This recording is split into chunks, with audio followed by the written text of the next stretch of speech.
추수감사절을 맞이해서 보시는 바와 같이 강단에 이 오른쪽에는 메이플라워, 영국에서 신앙의 자유를 찾아서 신대로 오러갔던 그들이 탔던 배 모양을 연출하면서 이렇게 만들어 두었습니다.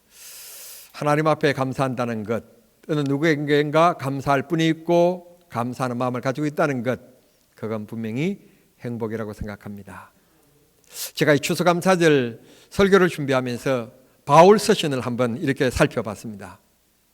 대간절 바울 서신에 감사라고 하는 단어가 몇 번쯤 나올까? 그래서 대략 제가 맞는지 틀린지는 모르겠습니다만 대략 세어본 결과 한 40번 정도 등장합니다. 감사하는 자가 되라, 감사하라. 그런데 너희들이 생각할 때마다 내가 감사하고 그런 등등의 표현들이 한 40번 정도 등장을 합니다. 그러면 사도 바울 선생님께서 성령 충만을 얘기했던 분이고 또 다메섹에서 성령을 직접적으로 경험했던 분이시며 그분의 기도가 성령의 역사가 이루어지게 하신 능력의 기도였는데, 그러면 그 바울 서신에 성령이라는 말은 몇 번이나 나올까 보니까 성령의 말보다는 감사라는 단어가 훨씬 많이 등장해요. 그러니까 우리가 성령 충만 받는 것도 참 중요한데 그 성령 충만의 열매가 뭐냐, 결과가 뭐냐, 그러면 성도들의 감사라는 거예요. 감사, 절기만 통하여 감사하는 게 아니라 우리의 삶 전체가 사실 감사해요. 설교 초반에 이 우울한 얘기를 해서 안 되지만 어느 누군가 지난 주간에 월요일날 화요일날 직장에서 만난 동료였는데 이 한 주간 동안에 사고가 나서 현재 이 세상에 살지 않고 하얀 가루가 되어서 이 세상을 떠난 분도 분명히 있어요. 다녀오마 그랬던 남편이 돌아오지 못하고 한 줌의 흙으로 돌아간 생각지도 못한 비운에, 그래서 오늘은 남편이 없는 허전한 세상이 마치 빈 것 같은 마음으로 오늘을 맞이한 사람도 있습니다. 오늘 내가 이 땅에 살아 숨쉬고 있다는 게 얼마나 축복인 줄 모릅니다. 오늘 성경은 이렇게 얘기합니다. 하나님께 감사하는 자가 되라. 하나님께 감사하라. 여기 하나님께 감사하라 하는 단어를 구약에서는 야다 그랬습니다. 이 야다라고 하는 단어가 어떤 뜻인가 하면 제가 설명을 드리면 샘물, 그런 뜻이에요. 이스라엘은 원래는 사막 지역이에요. 근동지방 사막인데 이 이스라엘이 어떻게 해서 그렇게 유럽을 주름 잡고 유럽에 있는 과일들을 제공하는 수출국인 농업국이 되었는가? 물론 공업국이기도 합니다만 농업의 대국이 되었는가? 그것은 이스라엘이 그만 지도를 바라보면 왼쪽에는 지중해가 있고 그 제일 위에 동네가 단이라는 동네가 있습니다. 옛날 12지파가 가나안 땅을 정복하고 나서 그 지역을 분배받았다고 그래서 그냥 붙여진 이름이, 그 동네 이름이 단이에요. 단이라는 동네가 있는데 그 동네로부터 조금 위에는 백두산보다도 더 높은 산이 있는데 헐몬산입니다. 헐몬산이 높기 때문에 그 열대지방에 그곳에 눈이 내립니다. 그 눈이 녹아서 땅 밑으로 들어갔는데 땅 밑으로 들어간 그 물이 단에서부터 퐁퐁퐁 샘물로 솟아오릅니다. 그 물들이 조그마한 강을 이루고 흘러내려와서 갈릴리 바다로 스며들고 갈릴리 바다가 요단강을 통하여서 사해로 흘러갑니다. 그러는 동안에 이 물을 이스라엘은 끓여들여서 사람의 마시는 식수로, 그 다음에 동식물, 그 다음에 또 공업수, 농업수 등등의 생명의 물질로 그렇게 사용되고 있습니다. 이런 것을 우리가 가정을 생각해 보면 야다라고 하는, 감사라고 하는 말은 샘물, 그러니까 하나님의 축복은 한번 일회성으로 주어지는 축복이 아니라 샘물처럼 지속적으로 주어지는 게 축복이에요. 한번 좋은 대학에 당선되고 합격하고 국회의원에 당선되고 이런 한번 일회성이 아니라 우리 믿는 성도들에게 하나님께서 지속적인 삶의 복을 나려주시는 것, 끊김이 없는 것, 그게 감사의 열매예요. 하나님께서 그런 끊임없는 축복을 우리에게 주실진데 우리 역시 살아 숨쉬는 동안 숨이 있는 한 하나님 앞에 감사하는 자가 되라. 하나님께 감사하고 살면 하나님께서 우리의 삶을 책임져 주심을 믿으시길 바랍니다. 샘물과 같은 귀한 하나님의 축복이 여러분의 삶 속에 언제나 넘치는 기쁨이 꼭 있게 되기를 바랍니다. 오늘 성경 본문의 말씀 보면 하나님 앞에 감사하되 시와 찬미로 신령한 노래로 하나님 앞에 찬송하는 자가 되라. 그러면서 감사하라. 그 감사 열매 중에 하나가 또 뭔가 하면 찬송이라는 것입니다. 찬송. 찬송은 기쁜 자가 노래하는 겁니다. 여러분, 힘들고 우울한 자가 도움을 구하며 하나님 앞에 부르는 게 찬송입니다. 대표적인 사람이 다윗입니다. 좋은 때만 부르는 게 아니라 힘들고 어려울 때, 적에게 쫓길 때, 내 힘으로 이 환경을 벗어날 수 없을 때, 그럼에도 불구하고 다윗은 하나님을 찬송합니다. 이유는 하나님이 지켜주실 줄 믿는 믿음 때문이었습니다. 고로 우리는 이 세상에 무엇을 받아서 누려서 풍족하기 때문에 고침을 받아서가 아니라 하나님이 지켜주실 것을 믿는 믿음이 있는 사람은 감사한다는 뜻입니다. 범사에 감사합시다. 힘들어도 감사하고 병들어도 감사하고 가난해도 감사하고, 여러분, 우리가 하나님 앞에 감사하면 그 감사의 믿음을 보시고 하나님께서 더 좋은 길을 내시고 하나님께서 윤택하게 해 주실 줄 믿습니다. 히브리서 13장 15절에 보면 주 예수로 말미암아 항상 찬송의 제사를 하나님께 드리자. 이는 그 이름을 정언하는 입술의 열매니라. 성도들의 입술의 열매, 빼지지 말아야 될 것, 잊지 말아야 될 것, 감사라고 하는 겁니다.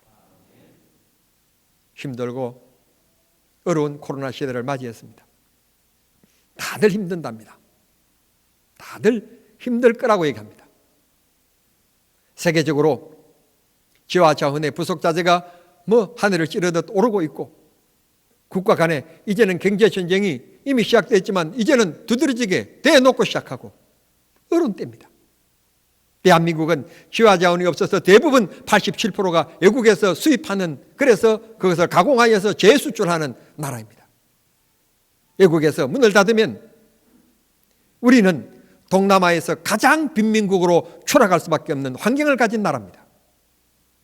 북한은 지하 자원이 풍부한데 남쪽은 이상하게 지하 자원이 없습니다.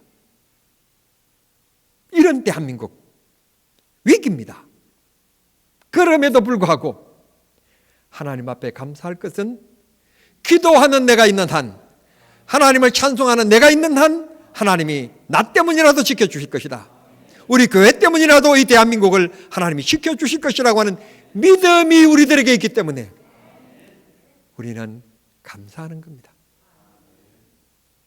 길은 있는 게 아니라 만드는 것이고, 길은 가면 만들어지는 게 길입니다. 군인들이 그 특전사에 가면 길이 없으면 길을 만들어라, 그런 구호가 있던데, 우리 정말 이 나라의 축복의 통로, 기도의 통로 가지고 살아서 내가 하나님 앞에 기도하고 찬송하는 한, 그 찬송 소리 때문에, 그 어려운 가운데 또 찬송하는 그 믿음 때문에 하나님께서 우리 모두에게 길을 내시는 축복이 있게 되기를 바랍니다. 신약 성경에서 이 감사라고 하는 단어를 유카리스라고 하는 단어를 썼습니다. 구약에서는 야다라는 말을 썼고 신약에서는 유카리스라고 하는 단어를 썼는데, 이 신약에서 사도 바울이 쓰신 이 감사라고 하는 유카리스라는 말의 뜻은 마음의 평강이라는 뜻이에요. 재미있는 것은 우리가 이 세상을 살아가면서 힘들고 어려운 일들을 만납니다. 그러나 하나님 앞에 기도하면 하나님의 평강이 내 마음을 지키시리라. 여러분, 먹을 수 있는데 밥이 없을 때, 배고파 본 경험이 여러분도 있었겠지만 저도 있습니다. 이 기숙사비를 못 내어서 세상에 고소한 냄새가 밤 냄새인 것을 그때 깨달았습니다. 학비가 없어서 발을 동동거리면서 혼자 헤쳐나가야 되니까 부모님은 다 상 떠나시고 안 계시고 저를 후원해주고 지원해주는 사람은 아무도 없으니까 너무 힘들고 어렵습니다. 제가 다니는 학교 4층이 교회였는데 지금처럼 이런 좋은 의자가 아니었습니다. 옛날 의자 그냥 못 박아 놓은 그 의자여라. 여러분들이 지금 성경책 올려놓은 그 책받침, 그 의자 위에 올라가서 무릎을 꿇고 기도하면서 내 자신도 모르게 하나님 밥도 안 주실 것이면서 목사되라고 불렀습니까? 그러면서 하나님 앞에 항의하면서 주먹으로 적을 쳐가지고 적이 다 떨어졌어요. 근데 이상한 것은 밥을 못 먹고 배고프고 학비도 준비된 것도 없고 약속된 것도 없는데도 불구하고 그렇게 기도하고 나면 마음에 평안이 와요. 내 마음과 생각을 지키시리라. 하나님께서 변화된 것이 하나도 없고 진전된 것이 하나도 없지만 기도하면 주시는 복이 있는데 마음의 평강입니다. 유카리스. 하나님 앞에 감사하면 하나님께서 우리의 마음을 평강으로 지켜주십니다. 돈 많아서 불안한 것보다는 없지만 평안한 게 더 행복 아니겠습니까? 오늘 우리 모두 하나님 앞에 감사하여서 하나님께서 우리 마음에 평강을 더해 주시는 축복이 꼭 있게 되기를 바랍니다. 그 다음에 우리가 해야 될 것은 하나님의 말씀을 가르치며 권면하라 그랬어요. 이게 무슨 말인가 하면 조금 제가 이역을 하고 싶은 설교자로서 이역을 하고 싶은 것이 있는데 뭔가 하면 약하고 어려운 자를 격려하라, 붙들어주라, 도와주라 그런 말씀입니다. 가르치라, 권면하라 말했지 꾸짖어라, 너가 위에서 명령하라는 말씀하지 않았습니다. 가르치고 권면하라. 권면이라는 말. 잘한다, 격려하는 겁니다. 또 연약한 자에게 또 모르는 자에게는 그 길이 아니라 이 길이라고 친절하게 안내해 주는 겁니다. 이걸 저는 돕는 자라고 표현하고 싶습니다. 우리도 유년 시절에 어머니 아버지가 돕는 손길이 있었기 때문에 우리가 성인으로 성장해 왔습니다. 믿음도 마찬가지입니다. 처음부터 찬송을 잘 찾은 분이 어디 계시며 성경을 잘 아는 분이 어디 계십니까? 더군다나 세상과 달리 교회는 더 어색합니다. 누군가가 도와줘야 합니다. 장로가 되어서 집사가 되어서 그것도 모르냐고 하는 면박에 필요한 사람이 필요한 게 아니라 도와주는 사람이 필요합니다. 누구나 다 교회 오면 서투르다. 집사가 되어도 성경도 잘 못 찾는 경우들이 허다하다. 우리 교회만 그런 게 아니라 한국 교회가 모두 그렇다. 격려하고 위로하고 도와주는 겁니다. 그리고 또 한 가지, 하나님은 축복의 하나님이기 때문에 마음 복의 근원이시기 때문에 하나님이 반드시 우리를 승리케 하신다. 내 당대가 아니면 내 당대의 믿음의 씨를 뿌리면 그 열매를 반드시 우리 자녀들이 거둔다. 신명기의 약속이다. 격려하고 위로하시기를 바랍니다. 그게 하나님 앞에 감사하는 자의 열매입니다. 마음의 열매. 찬송은 입술의 열매, 남을 돕고 사랑하는 마음은 마음의 열매인 것입니다. 빌립보서 4장 6절과 7절 아무것도 염려하지 말고 다만 모든 일에 기도와 간구로 너희 구할 것을 감사함으로 하나님께 아뢰라. 그리하면 모든 지각에 뛰어나신 하나님의 평강이 그리스도 예수 안에서 너희 마음과 생각을 지키시리라. 마음의 상처가 되고 힘드는데 진짜 기도해 보면 불안한 내 마음, 안 된다, 힘들다, 그만둘까? 그런 부정적인 내 마음이 도리어 평안해짐을 우리는 많이 느끼며 살고 있습니다. 하나님께서 우리의 기도를 들어주셔서 감사의 열매가 더 많아지기를 바랍니다. 설교자가 제가 개인의 얘기를 해서 죄송합니다만 저도 늙어가는 모양입니다. 할아버지가 되고 보니까 딸들도 보고 싶고 딸들 목소리도 듣고 싶고 손녀 셋 그들의 모습도 얼굴도 보고 싶어요. 그런데 너무너무 보고 싶을 때가 있는데도 불구하고 혹 그들의 생활에 지장을 줄까 봐 또 남편이 퇴근해 있는데 또 혹시 자기들의 이 삶의 공간이 있는 건데 내가 괜히 또 방에 놓을까 봐 전화 한 번 하지 못하는 게 애비의 마음이에요. 그러면서 보름이고 한 달이고 그 딸이 먼저 나에게 전화해 주기를 영상통화로 나에게 전화 걸어오기를 기다릴 뿐이지 보고 싶다고 해서 내가 영상통화로 돌리지는 않아요. 우리 하나님도 강권적으로 나에게 찾아오셔서 역사하실 수 있지만 때로는 그렇게도 하시지만 하나님은 나의 형편을 주님 앞에 구하며 내 연약함 속에 하나님의 능력을 구하기를 바라고 계십니다.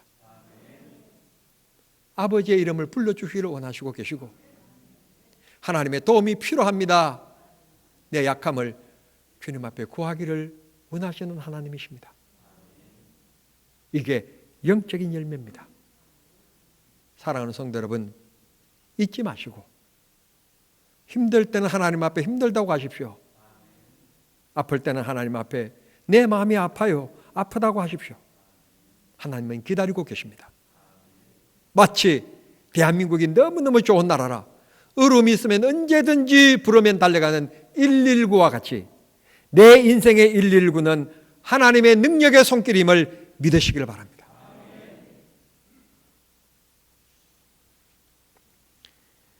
그 다음에는 감사하는 마음에만 가지는 게 아니라 표현하는 겁니다. 부부 가정의 얘기를 참 많이 하는 편인데요. 부부도 서로 고맙다, 감사하다, 고생했다, 피곤하지요. 그런 말을 하면 생기가 돕니다. 가정이 따뜻한 온기가 있습니다. 그런데 남편과 아내가 서로 이게 틀렸고 당신은 이게 어떻고 저쩌고 따지기 시작하면 여러분 언젠가는 자꾸 때리면 금이 갑니다. 그 불행해지는 겁니다. 사랑하는 성도 여러분, 부부로 만나서 서로 격려하고 위로하고 감사하면서 행복을 갖고 가기를 바랍니다. 우리 성도들은 절대로 부부가 다투면 안 됩니다. 서로 존중히 여기면서 감사하는 부부가 되기를 바랍니다. 그러면 하나님이 축복하십니다. 하나님께서 이 절기를 지킬 때 출애굽기 23장 19절에 내 토지에서 처음 익은 열매의 첫 것을 가져다가 내 하나님 여호와 전에 드릴지니라. 신명기 16장 16절에서 17절까지에서는 여호와께서 택하신 곳에서 여호와를 배웁되 빈손으로 여호와를 배웁지 말고 각 사람이 내 하나님 여호와께 주신 복을 따라 그 힘대로 드릴지니라. 성도 여러분, 많든지 적든지 여러분의 가정의 행편 따라서 매주일마다 감사하십시오. 그러나 교회 가니까 돈 얘기한다 하는 마음이 들거든 억지로는 하지 마십시오. 신앙생활이 즐거워야지 의무가 되고 강요가 되면 안 됩니다. 오늘 본문 17절에 보면 또 무엇을 하든지 말이나 이래나 다 주 예수의 이름으로 하고 그를 힘입어 하나님 아버지께 감사하라. 한마디로 정리하면 믿음으로 하라 하는 말씀입니다. 하나님은 절대로 엎드려서 절받는 하나님은 아니십니다. 따지고 보면 우리가 빈손으로 이 세상에 태어났는데 이렇게 누리고 살아가는 게 하나님의 축복이고 은혜입니다. 바울은 고백했습니다. 나의 나됨이 하나님의 은혜라고. 그런데 우리가 이 세상 떠날 때 다 놓고 또 빈손으로 갑니다. 성도 여러분, 남을 바라보면서 불평하지 말고 내 자신을 생각해 보면 저 시골 섬떼기, 섬놈이 오늘 이만큼 살아간다는 것 축복 아닙니까? 은혜 아닙니까? 감사합시다.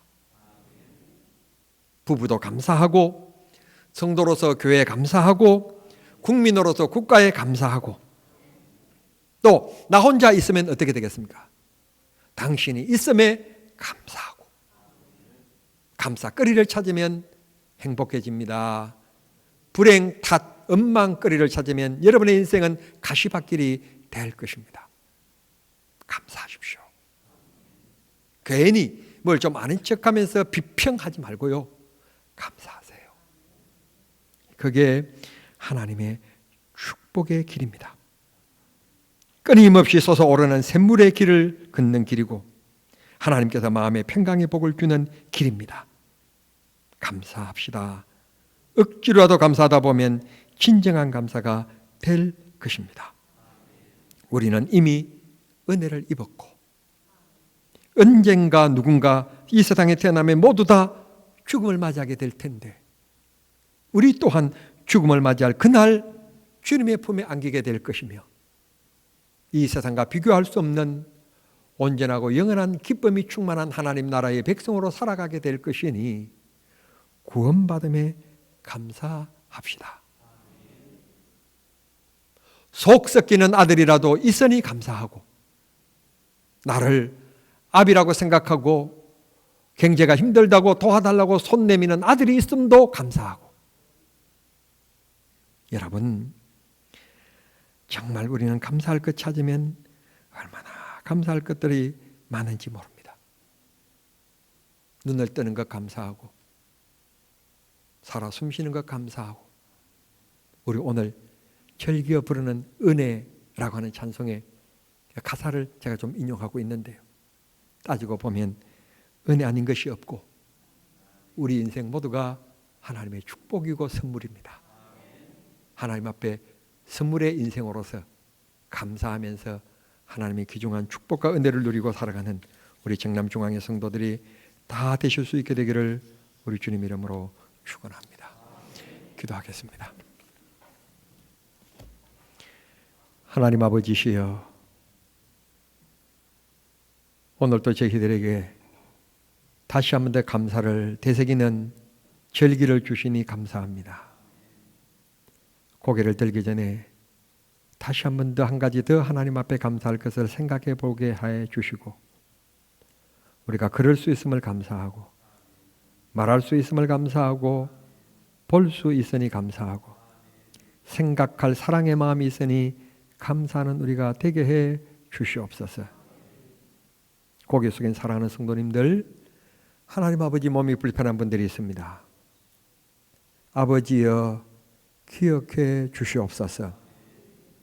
병원에 입원해 있는 신한식 집사님, 조일래 집사님, 주님이여 기억해 주시고 속히 건강케 해 주셔서 퇴원하여 우리가 이 자리에 함께 예배할 수 있게 도와주시고 고개 숙인 우리들 가운데 몸이 불편한 분들이 있습니다.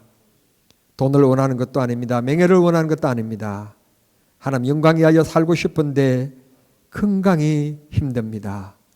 하나님 만병의 근원에 하나님 모든 것을 고치시는 의사가 되신 하나님, 이 시간 역사해 주시옵소서. 복수는 빠져나가게 하시고 고통은 없어지게 해 주시고 회복의 역사만 있어지게 해 주시옵소서.